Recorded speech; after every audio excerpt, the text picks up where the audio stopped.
Plus de 200 tonnes de riz et de farine sont chargées sur ce navire de l'organisation humanitaire Open Arms. Stationné à Larnaca, le bateau devait partir samedi pour Gaza. Toute cette nourriture sera reçue par World Central Kitchen afin que ces 60 cuisines à travers Gaza puissent continuer à distribuer de la nourriture.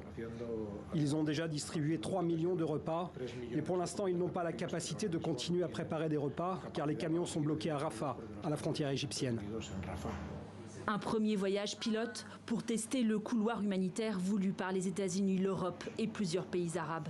Jeudi, Washington a annoncé l'installation d'une jetée temporaire au large de Gaza pour accueillir les grands navires chargés d'aide. Selon le Pentagone, 1000 soldats américains vont participer au déploiement de ce ponton, dont la construction pourrait prendre jusqu'à 2 mois. Autrement dit, une éternité, alors que 2,2 millions de personnes n'arrivent plus à se nourrir à Gaza.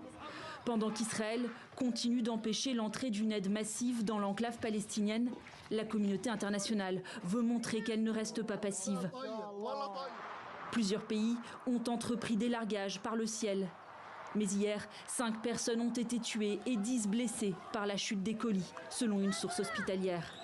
Des opérations dangereuses pour la population et surtout inefficaces, selon l'ONU, qui perd patience. Combien de personnes doivent encore mourir?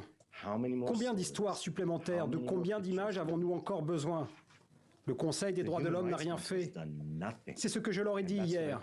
J'ai dit, cela se passe sous votre surveillance. Tous les travailleurs humanitaires, les professionnels, les experts s'accordent à dire que les largages aériens ne sont utilisés qu'en dernier recours, lorsque la situation est désespérée. C'est incroyablement coûteux et inefficace. Seule solution, l'acheminement par voie terrestre, selon l'ONU qui craint une famine généralisée et inévitable à Gaza. Quant à l'espoir d'une trêve, elle semble compromise. Le président américain a estimé hier qu'il serait difficile d'obtenir un cessez-le-feu avant le début du Ramadan.